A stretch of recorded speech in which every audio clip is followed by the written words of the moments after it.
Hey guys, Knight of Heart here. This is Knight of Heart from the future once again. Just saying, now we're gonna read Prologue 3.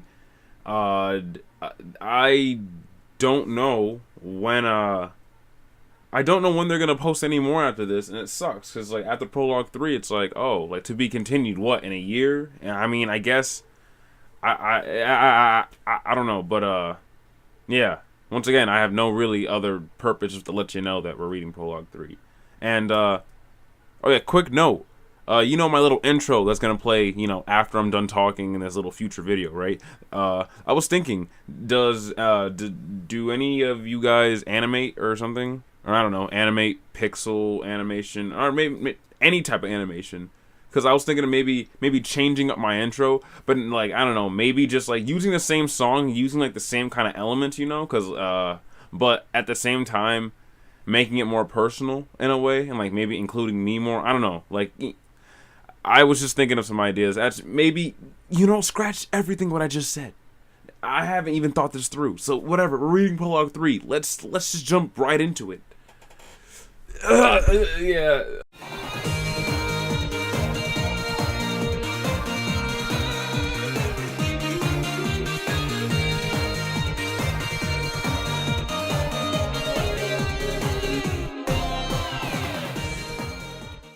This is Prologue 3 or something, Chapter 3, whatever this is.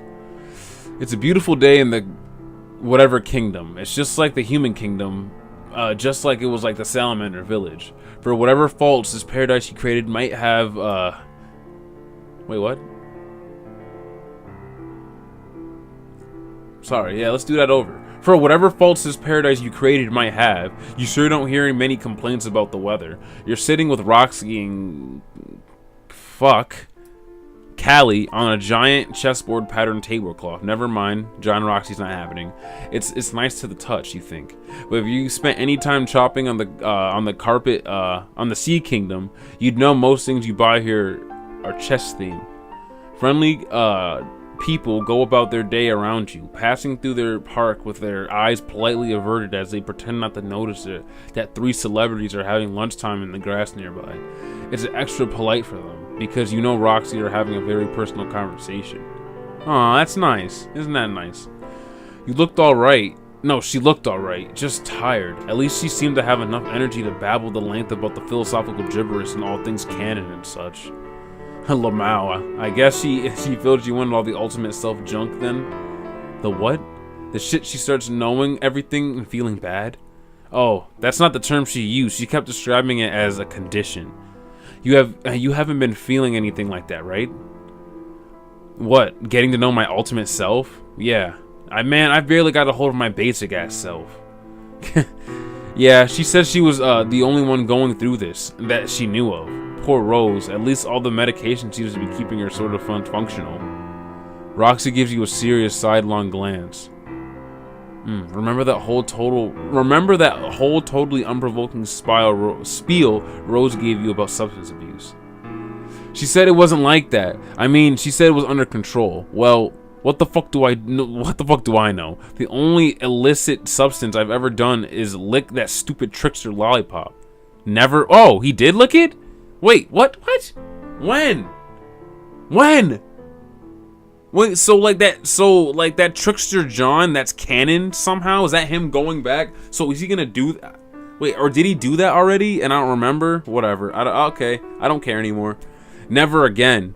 Yeah, can't say it's much of my business anymore. Rose and I aren't as close as we used to be. You nod, sort of knowingly, because you think about how you haven't talked to Rose in ages either. Roxy gives you a quizzical look, but you turn away before she can draw a meaning from it. Miriam's been keeping her real busy since they got hitched. They both vanished down the broadened caverns and that was yeah, whatever. Only since she got sick and spent more time at home did we start talking more again. It's been great, but our conversations have been a little upsetting. Ah, jeez.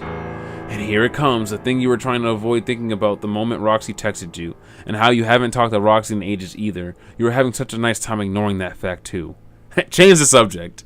So, are you and Callie still living in the same place I last saw? Gee, so you bring up the fact that you don't remember the last time you even Remember them living together? I think you made a mistake, but let's continue reading. The one near the tower? You look towards the distance in the bell tower. It's a Gothic building so tall it cuts the shadow through the midday sun. It's an important landmark in the region, the tallest structure for miles around, and the only way you can ever navigate your way heading here flying. Carapace architecture is otherwise identical or identic, and a reflection of their functional collectives is whatever society. Words. Yep. Oh, that's cool. It's a nice place. Yeah, I like it here. I thought about it, but I'll probably never want to live in a different kingdom. Still feel mostly at home around the chess guys. Makes sense. That's about how I feel about the salamanders, which actually makes no fucking sense. Actually, I realize actually makes no fucking sense. Ha ha ha, funny, but she's actually tight that John hasn't freaking messaged her in like, I don't know, probably 25,000 years or something. They lead simple lives. I don't really care for the chaos or human of human or troll cities. Yeah, neither do I. Oh Jesus, yeah, there's chaos and shit. Oh yeah, fuck them, right? You watch Roxy smile and reach for Callie's hand. You look away before you start to dwell on it. Yeah, John wanted to date you, and you sat there. Why are you with her? Why? Yeah, exactly. John was gonna dwell on it because John thought you were cute. You know what, John? John thought you were cute, and John wanted to date you, alright? You start to dwell on it immediately, looking probably quite conspicuous in how quickly you whipped your gaze away. But seriously, what is up with their relationship? Is it romantic? Is it platonic? Can cherubs even have a romantic relationship? Are they even interested in it? Like, on a fundamental level? Do their brains and heart even work that way? Questions like this used to keep you awake at night. You look at them, at Roxy's fingers intertwined with Callie's green claws. Callie is still wearing the Ring of Life, the same one you obtained in the ludicrous adventure through your afterlife, and then re-obtained in the ludicrous adventures through canon, when it was stolen from you. And the same one that allowed Callie to stop being dead for the first place, and to come live with your friends on here in a beautiful, renovated home planet. And it is the same one you gave Roxy all those years ago, to fulfill the promise made for a very special new friend. At the time, the gesture felt so important. It felt more meaningful than any gift you've ever given. Like there was some grand emotional whatever about this that signified something deeper than what it turned out to be. What the fuck? Like, what do you mean? I don't know. She's alive. Like, I don't know where this is going. I don't like where this is at. I don't like where this is going. You know, I don't. You have since concluded that you were just hold up. You have since concluded that you were just imagining things, ascribing a symbolic meaning to a gesture that simply didn't carry, like a dumb kid you were. Come on, nah, she's alive. What do you mean? I guess she wouldn't be alive, right? Tactically, you avoid saying anything about Roxy and Callie's weird, ambiguous relationship.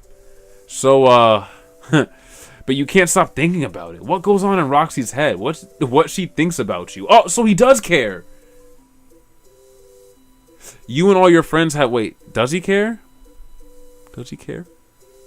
You and your friends have dispositions affected by your classes and aspects. You think you know what... You know what that means in your case. You know what that means in your case. Alright. But what about her? You can only speculate. Void is a place where things sink and disappear. Where they linger forever but cease to exist. You aren't actually sure if your feelings for Roxy ever really faded. Or if they just grew numb within time and distant. Is it the same for her?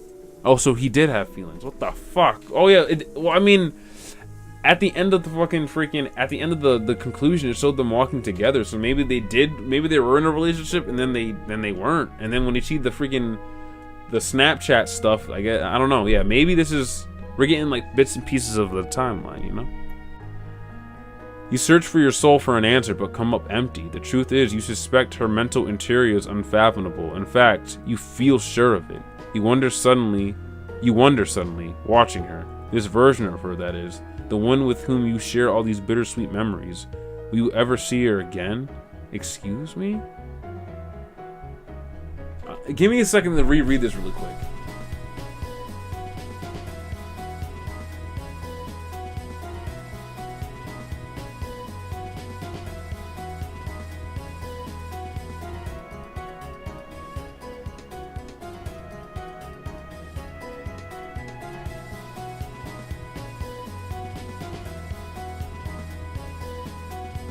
I don't, yeah. Okay. Ahem, John. What? Please forgive me if I come across as impatient, but if we were to finish with the pleasantries, I believe you have a choice to make. Huh? The choice is whether or not you will defeat my brother or stay here. Have you decided yet? Wait, there's a choice. Callie is smiling brightly, but Roxy's face has no expression at all. I was just assuming I had to go, but if I don't, then a lot of stuff will stop being real. Or, I mean, stop being canon. To tell you the truth, I'm a little confused about what will happen if I don't go, but it sounds like it will be probably bad. Yeah. That may be so. We are not so in caution about you or about the consequences of your decision either way. But there is always a choice. Roxy and I merely wish to invite you here for a nice human picnic to show our support of whatever decision you make. To be honest, it's a relief it's a relief to be finally doing this. It is? Mm-hmm. How much have you actually talked about this? I mean, how many people knew about what was going on, what was going to be a thing, or whatever? Just us and Rose. Well, Dirk too, I think, since she's been talking to me about it a bunch. And him too, but I don't know how much he's got, like, thoughts and all about all this shit. But whatever, that's not important or whatever. Whatever. I can't read. Sorry. Let me just read that over. He's got like thoughts about it, all this shit, but whatever. That's not important or even remotely surprising. Bottom line, Rose has been tormenting herself all about having to tell you, and I'm just glad she finally said it so she can rest up, and now it's up to you. Yes, take all the time you need. Again, we aren't here to influence you. It's very important that your decision come from your desire to go through with it, one way or another. Any tampering could taint the results. Taint the what? Wait, what? So what will it be, John? A chill runs through you and stays there. That's what I'm saying. Like, I feel like by having this conversation, but I mean, I guess, or maybe these conversations are necessary. Rose is saying, oh, hey, you have to do this and it has to be canon. She was, oh, yeah, I'm just warning you. Yeah, you have to do this. But then now I guess she's going to Roxy, and they're saying, hey, you don't have to. There's a choice. And, like, at first I feel like it's just like they're just psyching John out. It's like, guy, just let him do what he has to do. But then it's like they're making a valid choice, I guess. Because I guess if it's like, or I don't even know, man. I don't even know. Consider the gravity of this choice, whatever. You try, but you can't because you weren't really prepared for it. You didn't think it was a choice at all until this very second. You think back to the way Rose looked at you before she went to bed. What she has told Roxy that she didn't tell you. The chill tightens around your throat and turns into fear. No, not fear. The feeling is worse than I thought. It's regret. You wasted your time here in this idyllic restoration of Earth. Why did you spend so much time alone, moping around the house mourning your dead father, who probably wouldn't have wanted you to get more enjoyment out of your teen years, as well as your unusually early retirement? There's so much you could have done. You could have reached out to Roxy again. Maybe she was waiting for you to do that. Ah, fuck! Look what you could have did. Maybe your withdrawal hurt her. Maybe she was heartbroken, like she kind of feels right now. You study her perfect stoic face and conclude nothing from it. Her expression reminds you how Dave used to look when you first met him for real, before your years of living with Carcat salted him up. Impenetrable cool. It's too late to figure any of this out now. You fucked it up already. Unless, of course, you choose to stay. Upon further examination, you realize that Roxy's stoicism isn't cold. There's concern there.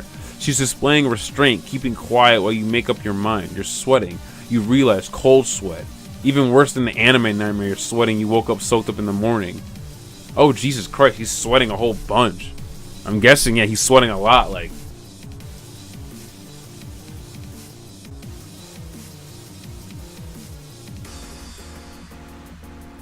Yeah, John, you okay? I'm sorry, I'm just thinking about it. I'm just like, because, okay, so it's weird, right? So you know how Homestuck is a comic, right? But we also read the Prologue. But we also kind of have pictures, but the pictures don't necessarily, you know, but like we get pictures, then we get Prologues. So it's like it usually shows the scene and what's happening, then we get all that other stuff. Or usually we get flash animations. This is actually like a story. So like I'm kind of like taking a moment to visualize it in my head as it's kind of happening. I don't know, it's weird. It's like I don't know. I've read stories before, so it shouldn't be that hard. But like, so sorry if I like pause for like an odd amount of time, you know. Callie bolts right up. Of course, what was I thinking? This decision is far too important to be made on an empty stomach. She fetches a picnic basket, which naturally has been sitting there on the tablecloth since the moment you arrived. No, not Callie. Here, before you choose which path you're going to take, you should decide what you like to eat. I have packed a wide variety of provisions, yeah. Easily enough to satisfy even the most ravenous picnic goer's appetite. Behold, an array of savory delights for the carnally inclined, or perhaps something for your sweet tooth.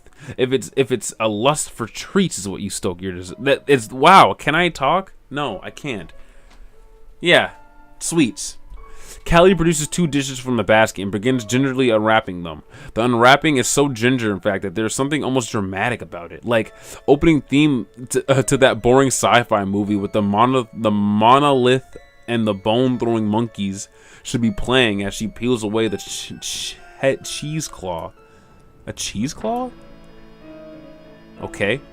On the plate is a pile of meat, rare, almost bleeding. Yeah, I need that shit well done. Thank you very much. But besides that, bleeding from animals you can't identify. The other plate holds a generous heaping of colorful, exotic-looking candy. You scoot to the side and peek in the basket to see if there's anything else. There's a book in there, but no food. That's all there is. Meat and candy. What the fuck? Contemplate your lunch. You put a finger to your lips and focus on the food with great intensity. You stop fretting about the choices and heartbreak and eternity in Lord English. Your entire world narrows to a single point of light as you utterly are consumed by the overbearing decision about which of these absurd meals you have for lunch. Meat or candy? Meat or candy, the 2 possibilities pinball around your skull. Meat or candy. It's a tough choice. On any other day, you might be inclined to simply follow the whims of your cravings, but no clear victor surges on the forefront of your mind. Either option offers a temptation means of subsistence. You know that the meat will be rich and filling, and if you're being honest with yourself, you haven't had the most robust diet as of late. You didn't even have breakfast. It's probably a good idea to eat something resembling a real meal for once. But you're no stranger to Callie's taste. As far as a carnivorous cosmetical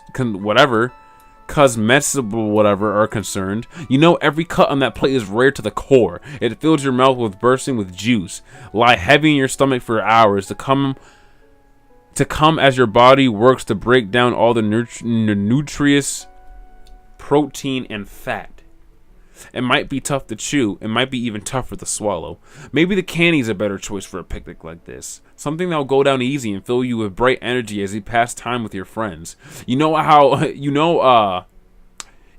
it to just let go sometimes and stop worrying so much about the other people what other people expect from you, or even what you expect from you. It's not a bad thing to enjoy yourself for just for the sake of pleasure, but to eat too much and all. Oh, yeah, but eat too much, and all the sweetness could make you sick. Roxy and Callie glance at each other in confusion as you deliberate over what to eat. You suppose it's taking you a while to choose, but each dish is appealing enough in certain ways. Each has its potential dietary drawbacks. You don't want to make a decision you can't stomach. Got it. Meat or candy, John? Meat or candy? You release your breath when you realize you've been holding it. You're being ridiculous. What a sense of fussing over lunch. In the end, it really doesn't matter. Whatever you choose, it'll all be flushed down the toilet tomorrow. Just go with your gut. Don't sweat the small stuff. Look at him realizing what he can do. There's so much more important things out there to fuck yourself over. Oh, the fuck yourself up over. To be continued. All right. That was good. I have a lot of questions. I like the way this was typed. I enjoyed this. And this is coming from a guy, I used to read a lot of books. I haven't read some books, books recently. And I used books, fan fiction, all that stuff. But this is a really good read. I like the way it was typed. It was typed really well. I feel like I read this pretty alright. I messed up on a few times, but I think it did pretty good. Let me know how I did. And I guess there's going to be more content coming soon. I'm not sure if this is going to be updated or something like that. I don't know. Can I save my game? I'm not sure, but all right, guys, that was good. I have a lot of questions, and I also have some answers. I think they gave us a few answers on some stuff too. You know what I mean? And also some more lore and more function of how Homestuck works and all that. But all right. I guess since it's John and Rose this time. Maybe next time we read, we're gonna talk to Jade and Dave or something. But all right, I'll talk to you guys in the next episode whenever they update. So Night of Heart, outie, wink, wonk, wink. I can't, like I said, I can't do the whole zoom in thing. The camera's all the way over there, so I'm just gonna